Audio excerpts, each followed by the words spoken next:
Hey friends, come on in. How are you doing? I'm doing all right, but first things first, we gotta take care of some business. Hey Kristen. Hello. 97.6. I'm alive, yes. So it's a big week for you with Out of the Blue. How are you feeling? It is, I'm excited. I'm excited that people are gonna get to see it this week. We've been working on it for, about 5 weeks now.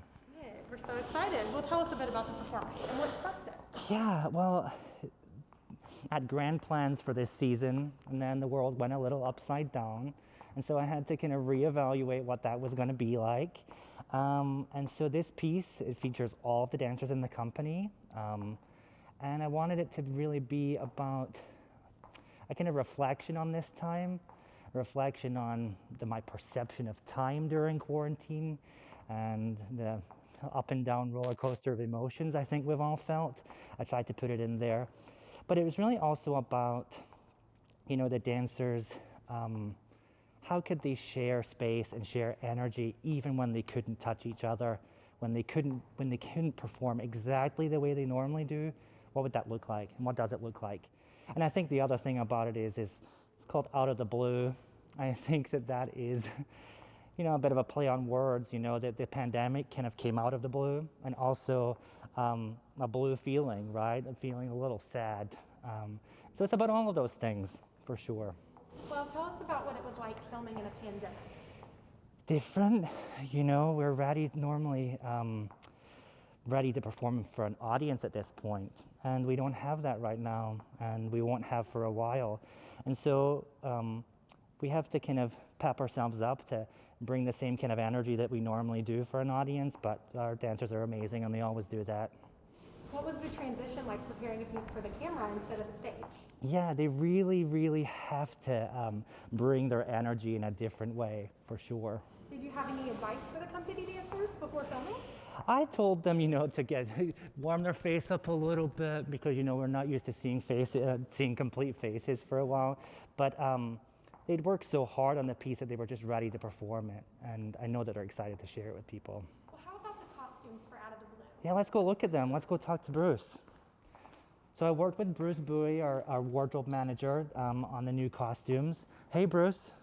Hey there. How you doing? Good. How are you guys? Pretty good. So I asked Bruce to make some costumes for Out of the Blue. Obviously, we went with a blue theme, and we thought, how could we mix and match the colors and the textures and the tones to, kind of embody the piece. And Bruce did his magic, as he always does. Bruce, do you want to tell us a little bit about the costumes? Yeah, sure. So we played around with a blue theme, of course, and playing around with all the different shades of blue. Stephen talked a lot about not sadness, but hope out of sadness. So we went with a really darker shade of navy, but still giving it some depth. We played with the different shades of navies and dark blues, and then just added some more texture. We added some mesh along with it, because it always plays well underneath the lights. And then I worked a lot with the dancers because this is such a sort of a modern piece. We want them to be comfortable and still express their personality. So once we got all the options together, the dancers came in, we did a fitting, we tried different things on, and depending on the work that they were doing, some had more tapered pants, some had looser pants, some had skirts, so I think it turned out pretty well. Sure did. There's a lot of individuality within it, which is always a nice thing for dancers, to feel that they had a little bit of part in what they were wearing.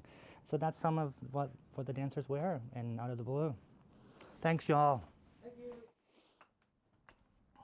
So, Stephen, Yes. what did you work on with the music for this piece? This piece of music is by Schubert. It's a piece of music that I've used before, a very, very, very long time ago.